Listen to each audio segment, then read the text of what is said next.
Today we look at the life of Idi Amin Dada, who was one of the most brutal military dictators to wield power in post-independence Africa.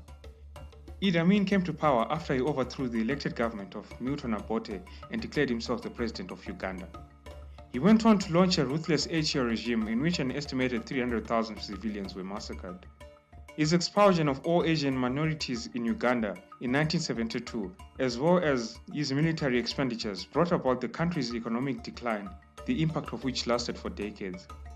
Idi Amin's reign of terror came to an end in 1979 as Ugandan and Tanzanian forces took control of the capital of Kampala, forcing Amin to flee.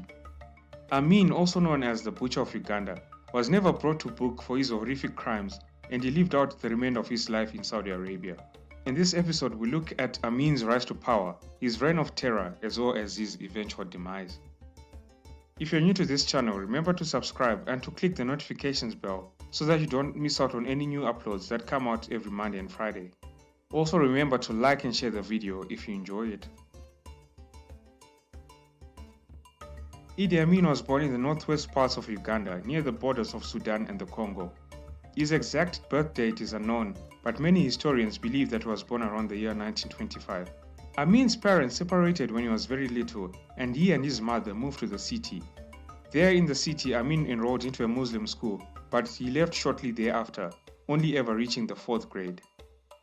Having had little formal education, he joined the King's African Rifles of the British Colonial Army in 1946 as an assistant cook.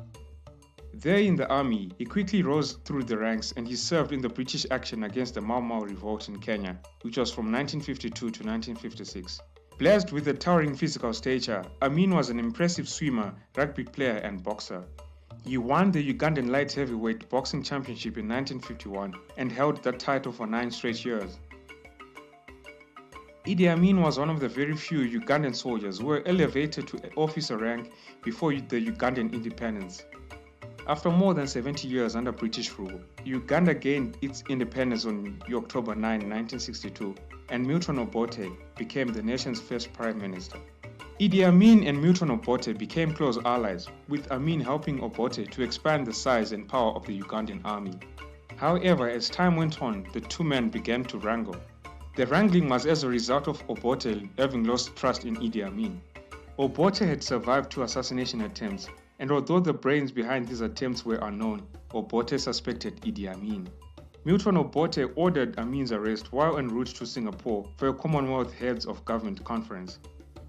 During his absence, however, Amin took the offensive and staged a coup on January 25,